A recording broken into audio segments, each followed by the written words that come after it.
Distinguished guests, international delegates, ladies and gentlemen, Assalamu alaikum and a very good morning.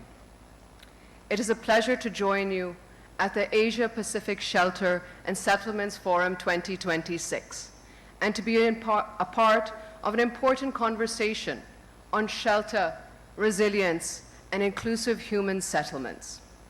This forum brings together diverse perspectives at a moment when the question of shelter and resilience has never been more urgent.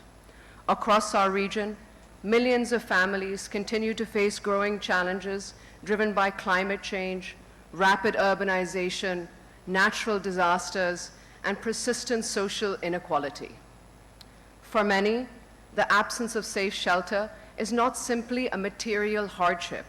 It is a loss of dignity, security, and opportunity, a disruption at the very foundation on which stable lives are built.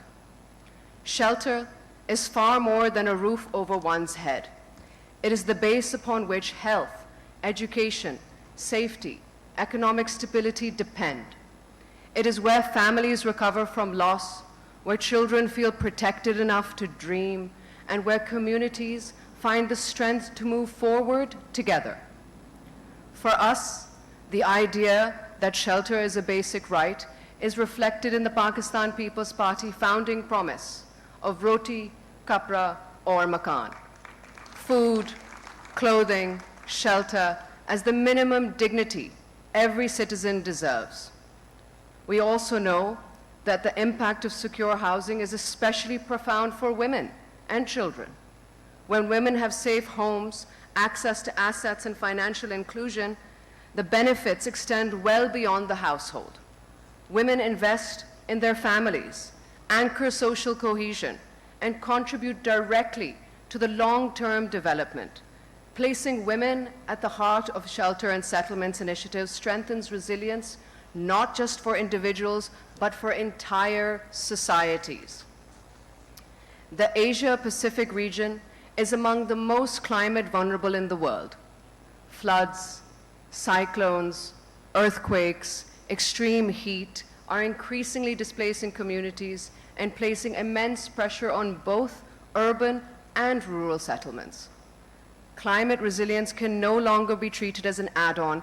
It must be embedded into every aspect of shelter planning, from design, construction, to land use and community governance.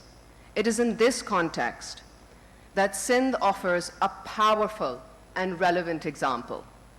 In response to the devastating 2022 monsoon floods, which displaced millions of families across Sindh, the chairman of the Pakistan People's Party, Bhutto Zardari, envisioned and directed the government of Sindh to launch the Sindh People's Housing for Flood Affectees program.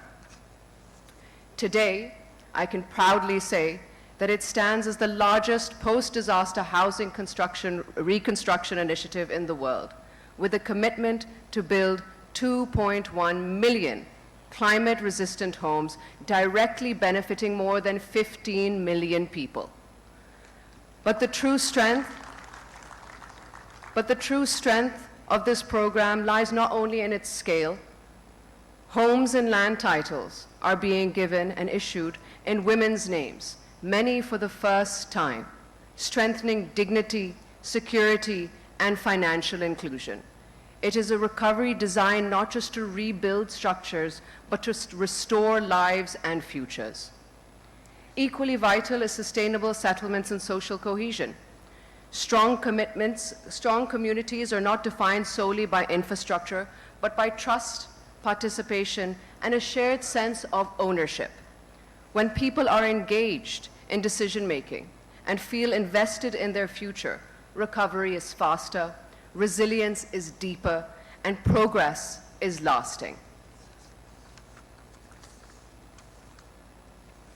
This forum offers an important opportunity to strengthen collaboration between governments, development partners, civil society, the private sector, communities themselves. Our shared responsibility moves beyond just dialogue and towards action, scaling solutions that are affordable, locally driven, climate resilient, and inclusive of those who are the most vulnerable in our society. Over the coming days, I hope these discussions will be honest, practical, and forward-looking, focused on sharing lessons, strengthening partnerships, and identifying pathways that translate policy into real impact. When forums like this succeed, their outcomes are not measured in statements, but in lives improved on the ground. Let us work together toward a future where every child grows up under a safe roof, every woman lives with dignity and security, and every community has the resilience not only to withstand crisis, but to thrive beyond it. I want to thank you all, and I wish you a productive, inspiring forum. Thank you so much.